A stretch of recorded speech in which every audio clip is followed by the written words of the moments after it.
And this time around, I want to go to Nigeria economists. So what is your take on present economy stage in Nigeria? What are your takes? How do you better, good, best?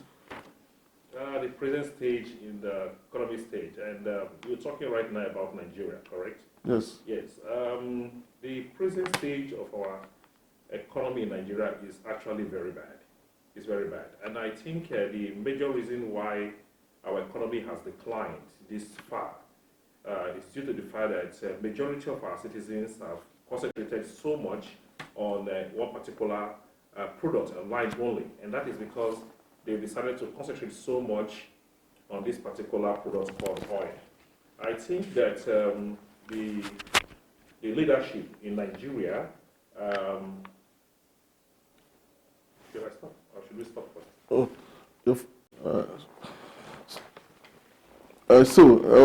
Another question, as I've said, we just come back to economists this time around, and this time around we want to talk about Nigeria economists. So what are your intakes on the present economic stage in Nigeria? Thank you very much, Mr. Imade. I think we don't have to look far to know that the Nigerian economy has actually declined this bad. And this is simply because we mostly try to blame it on the leadership, and I will agree with that. But also, it is because of the need for everyone, especially individuals or business people living in Nigeria, placing all of their effort on one product only. I think we can do a lot by assisting as individuals, also the government, by creating more effort in agriculture. There is a lot of products in Nigeria. There is a lot that we are yet to exploit. And I think the agricultural sector has not been fully exploited the way it should be. Nigerians are actually very industrious people, and we have to give it to them. They are very industrious people. But a lot of our politicians have actually created this idea around, putting so much effort and power on this particular product called oil. I was gladdened not quite long about the news of a Nigerian who is also living here in Germany or here in diaspora, the person of Mr. Ambrose Okoje, with the farm that they have now created or founded in the northern part of Nigeria, in Plateau State.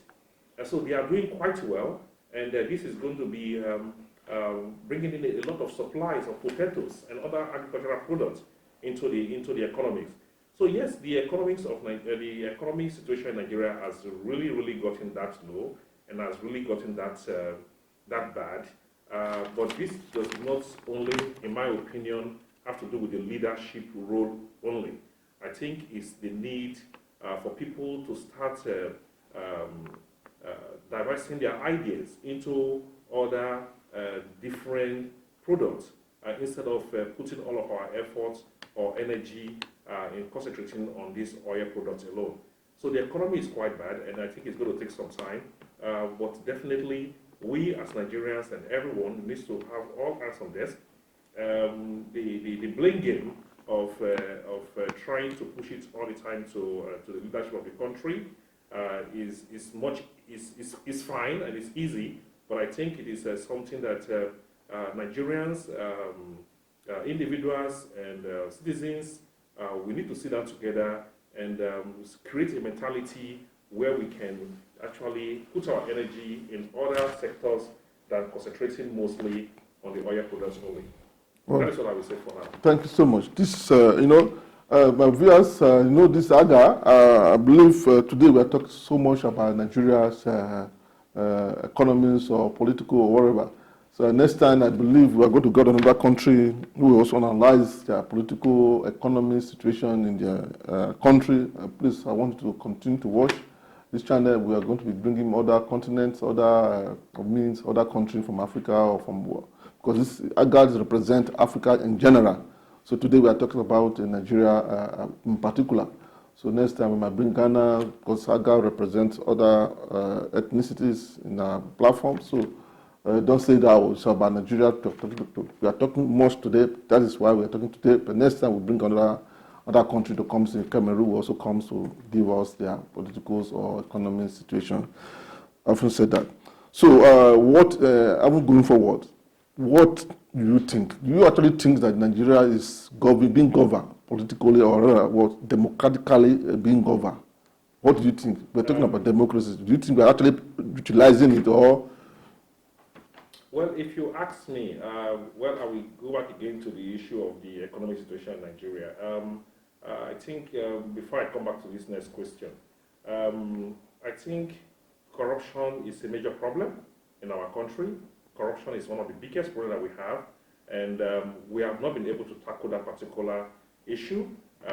There is still a lot of corruption going on, and but that's a big subject, and I think maybe some other time we'll have better platform to discuss that. The issue of corruption in Nigeria, I think that should be a project of its own.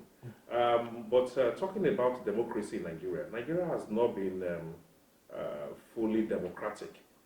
Since 1960 that we got independence from the British, we have had 16 president and head of states in Nigeria since 1960. And out of these 16 head of states that we have had in Nigeria, 11 of those have been military men. They've been military men. The British handed over the power to Tafawa Balewa. Then we had Azikiwe, who happens to be a civilian. Those were the two civilians that we had. But after the British handed over power to Tafawa Balewa, and then we had Azikiwe. But since then, it has always been a military leader. It has always been a military leader. The Shonukan government in 1993 was an interim government, which you know wasn't actually a democratically elected president. It was just an interim government. The only democratically elected president in Nigeria was Shehu Shagari, and that was and handed over power in 1979 to Obasanjo. And since Obasanjo took over in 1979 since Obasanjo handed over power to Shehu Shagari in 1979, but since then, it has always been men who has had a uniform, pulled down the uniform, and then became president. So people are not allowed to speak freely, as you know. Pressmen are sometimes subjected into arrest. Those who come out for demonstration are killed. So when you talk about democracy, democracy for me is when people are allowed to speak freely, when people are not arrested because of the words that they say against the government, where families are not killed because of a particular person who has something to do with the government. So I will not say, as a country that has had 16 president and head of states, and 11 of those are military men, yes, they resign and they become presidents or head of states, but still they have something to do with the military. So for me, I cannot consider Nigeria as a democratically governed country, judging from the kind of malpractices that we see or that we witness on a daily basis against the press, against journalists, and against those who wants to get involved in politics. So I do not consider it to be a democratically governed country till now. Nigeria have not actually experienced or observed the kind of democracy, for example, that we are now observing in present-day Ghana. So I think that it is not a democratically governed country. Oh, that's great. So thank you so much. We have said it all. I think the government today, they are using the issues of democracy to actually exploit the people, but they're not actually practicing democracy, but rather they are just exploiting the name democracy to do according to their bidding. I think this is what you are trying to explain. So, in other words, do you think a united or divided Nigeria will be better for all of us? What I mean divide, I come again. I don't mean divide, because people are using that word divide, means like religion, politics, or whatever. I don't think is it the best way to go, or we can just continue to unite the way we are right now. Thank you very much. When we talk about divide, what are we actually talking about? The word divide is actually, in my opinion, based on one particular ethnic group of Nigeria. We're talking about the Igbos. I do not think that the Igbos are fighting an unjust cause. I don't think they are fighting an unjust cause. I think they have a right to the particular fight that they are presently fighting. They have the right to it. Because come to think about Nigeria, Nigeria is a multicultural country. And Nigeria is very diverse in so many ways. And this particular group of people, the Igbos, our brothers and sisters from the East, they have not been given the opportunity to actually exercise themselves or to be part of this so-called Nigeria. So I do not believe that it's an unjust cause, but I also do not believe that we need to be divided. I think that the issue of power in Nigeria needs to be rotational.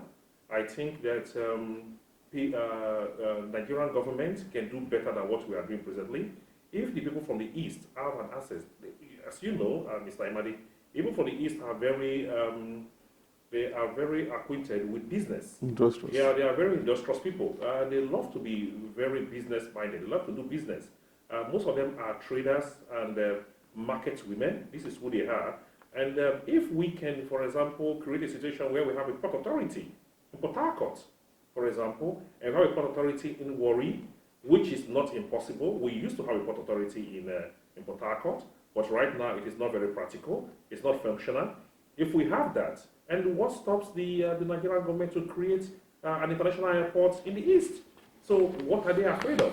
So if we have an international airport in the East, and we have a port authority, and where the Igbos, the normal Igbo person who imports his containers from abroad and trying to get them to the East doesn't have to go through the stress of all the troubles you face on our highways with the police and everything, I think you will find out that a lot of people will not even be supporting the cause of, for example, the leader, Mr. Nnamdi Kanu. So the point is, it is not about division. It is about the situation on the ground, that the Igbos are not actually carried along as citizens of this country.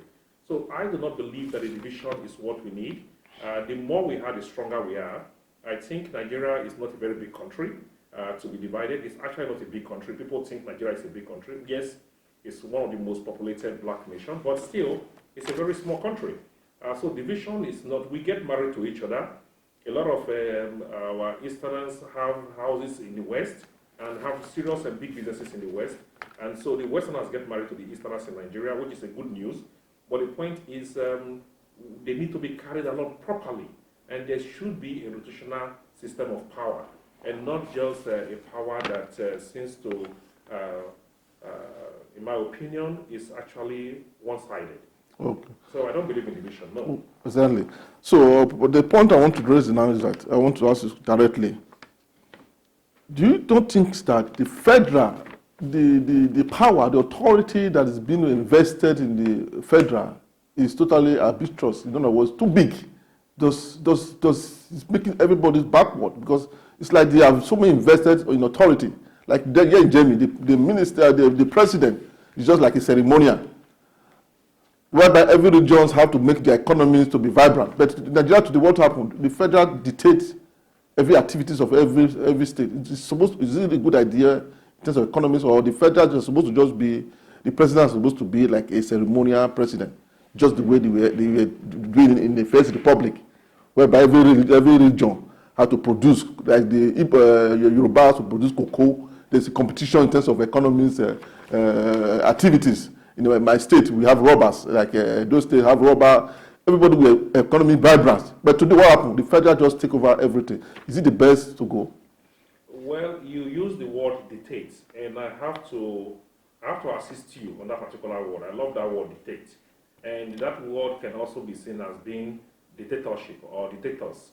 To be quite honest, our constitution does not actually allow for a federal sort of power. That is not what Nigerian constitution stands for. But today? Yes, but it is like this because, and I will tell you why. Like I've said previously, the Nigerian power is actually among just 6 leaders. The Nigerian power is actually among 6 leaders, and Nigeria is a highly populated country, but it's being governed by just 6 people. And one of them is late now, Mr. Yar'Adua, which by form of coincidence happens to create room for our then president, Mr. Goodluck Jonathan. But beside that, we have Gowon, we have Mr. General Yakubu Gowon, and then we have Obasanjo, we have Babangida, we have Buhari, who is now our president. And these men that I've just mentioned, I think I've mentioned the 6 of them, they are all military men, and they were all president in our country. And so for some reason, they have a great influence in still our political system to today. And so this is the reason why you find out that most people have good ideas in the government that would have loved this power to be shared, or that would have liked to give more powers to the states. It is mostly impossible because most of these head of state that we have had in the past, to be quite frank to you, they have a very great influence in the Nigerian government today. It is not something that I can elaborate on this particular interview, but the truth of the matter is that Nigeria is still being governed by these 6 leaders, and all of these leaders are military leaders. They are now ex-presidents, but they have a very great influence in our politics, and we have a long way to go. We just have a long way to go, and this is the reason why you see most of the things that are being done on the federal level, they are not done the way our constitution actually states, but they are being influenced by most of these our ex-leaders. Exactly. Thank you so much. Let's just, as we proceed. So I would have loved you to just say a very short, maybe 50 seconds. What the question I asked before, it has to do with today, the way this, because I actually know, I can give you an instance. If somebody want to have birth certificate from the East, you have to go to Abuja to get it approved. Why don't you just do this in the local government section? The way everything has been so much powerful to Abuja. Is it how the economy has to grow, or the local has to be doing things? In Germany today, Bayer can do so many things. Other countries, other states, they do their things. They just give a federal a percentage of what they have done. Don't you think it's faster for economies to grow in that particular form, or rather, the federal has to approve everything? It is the greed of a certain group of people in our government today. In the past, the question you just asked now, in the past, it was very easy to get an international passport from Benin City if you live in Benin City. It was very easy to get a passport from Enugu if you live in Enugu. You don't have to go to Abuja for almost everything. But because certain group of people in our government wants to be in control of all of the activities that is going on for the purpose of greed, and this is the reason why most of our citizens are now subjected into having to face the troubles of traveling to Abuja for almost every little thing. It's all boiled down to what I told you as regards to the embassies also here in Europe, that we want to create a platform where our people and citizens are not subjected, whether you're from Cameroon or you're from Mozambique or Nigeria, you're not subjected into going to the embassy for almost every little thing. We have to create a platform, just like the Germans have it, that you can go to in small offices for documentations. You do not need to go to Frankfurt if you're living in Berlin for documents, or you also do not need to go to Hamburg if you're living in Bremen to get your document. But because the Germans have created a kind of regulation where people are given the opportunity to handle issues, government-related issues, without subjecting their citizens into having to face difficulties or stress in trying to obtain a particular document that has to do with the government. So these things are not properly regulated, and it is because certain powers in the government are trying to be in control of almost everything. So they are taking almost all of the powers at the federal level, and it is very difficult. Thank you so much. This is wonderful. Thank you for detailed explanation. Thank you so much for that. Lastly, and as we are running up in this particular session, so I want you to, election is coming up, 2023, I could say. What are your prediction? And there are so many actors right now are warming up. So what are your advice, and what do you want to say about that? Well, Mr. Iyare, that's a very good question. The truth about the matter is that truth sometimes is very difficult to say. But you and I, we are from the same generation, I will presume. And we have looked at Nigerian citizens or politicians deeply for a very long time. We've seen that we grew up with them. These are no longer times where we are novice or naive to the issue on ground when it comes to our politics. The truth is that we have very nice, noble honorable men and women that can actually be leaders in Nigeria, but most of them have been compromised. They've been compromised. And I used to think that the then governor, Mr. Fashola, would be a very, very reasonable, educated, and legible individual for the candidate of the president. I used to see him and look at him as one of the role models. But lately, we also know that this particular man has been compromised. Judging from the issue of what happened during the protest, the last protest in Lagos, and the NSAS movement, his judgment as regards to what happened at the toll gate in Lekki was disappointing. Personally, I did not expect somebody like Governor or Minister Fashola to indulge in that particular kind of activity. We also have a nobleman who is a professor, who is right now our vice president, the person of Professor Simanjo. He's a very noble man. I have had the opportunity to meet with him one-on-one, and I was very impressed by his personality. But the truth is that I do not think they will give somebody like that the chance. And you know why. I don't think they're going to give Professor Simanjo that opportunity to be a candidate. But I believe that, judging from my experience on how I see the Nigeria political terrain at the moment, I believe that the vice president right now, the Professor Simanjo, can be a very vital candidate for the position of the president. And if he's given the opportunity, I am sure that he's going to lead properly. I think he's going to be a very good leader. Well, thank you so much, Das. So, my audience, everyone, thank you for being able to go this far. Please, if you have not done the subscription, please do that. Share this video to your friends. You see, we are talking about economics, rather we're also talking about politics. So, we are running up this session. Thank you so much for those of you who have participated and those of you who have, shared this video. I want to thank you very much. So, thank you so much, everyone, for coming and to see. Thank you. You have so vast knowledge of so many things. It talks about politics, talks about economy, talks about integration, all stuff.